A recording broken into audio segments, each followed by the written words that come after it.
ভোটাধিকাৰ সাব্যস্ত কৰি অতি আনন্দিত হৈছোঁ আৰু অতি সুখী হৈছোঁ যে সকলোৱে ভোটাধিকাৰ সাব্যস্ত কৰিব লাগে, সকলো নাগৰিকে ভাৰতীয় নাগৰিকে ভোট দিব লাগে। এইটো ভোটদানটো আমাৰ অধিকাৰ হয় আৰু মই তাকে সাব্যস্ত কৰি এতিয়া ওলাই আহিলোঁ।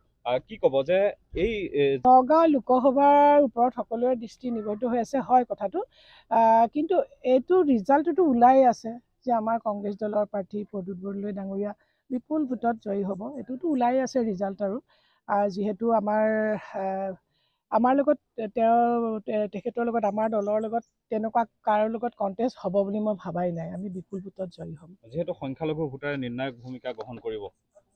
চাওক, সংখ্যালঘু ভোটাৰে নিৰ্ণায়ক ভূমিকা গ্ৰহণ কৰিব এই কথাটো বাৰু পিছৰ কথা, কিন্তু কথাটো হ'ল কি, মানুহে এতিয়া বুজি পোৱা হৈছে, মানুহে বিবেক ভোট দিব এইবাৰ।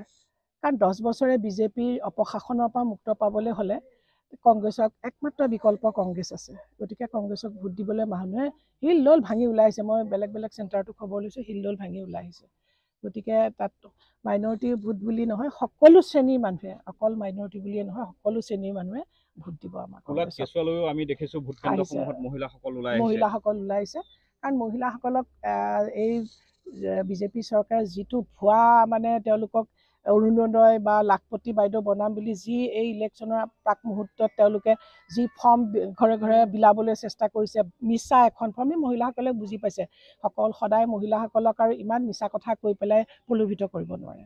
হৈছিলে আমাৰ উজনি অসমত, তাতো গম পাইছোঁ যে একদম সকলো নতুন ভোটাৰ ওলাই আহিছে, তেওঁলোকে ভোটদান কৰিবলৈ ওলাই আহিছে।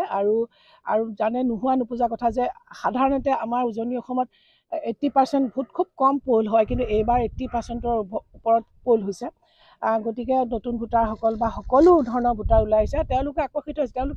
তেওঁলোকে দেখিছে যে বিজেপি চৰকাৰে যি 10 বছৰে যেনেকুৱা নীতি বিৰোধী কাম কৰিছে, গতিকে তেওঁলোক নতুন ভোটাৰসকলে বুজি পাইছে। তেওঁলোক বুজি পোৱা মানুহ নহয়, বুজি পোৱা ল'ৰা ছোৱালী নতুন ভোটাৰ। গতিকে তেওঁলোকে কংগ্ৰেছ দলৰ প্ৰতি আকৰ্ষিত হৈছে আৰু তেওঁলোকে ওলাই আহিছে।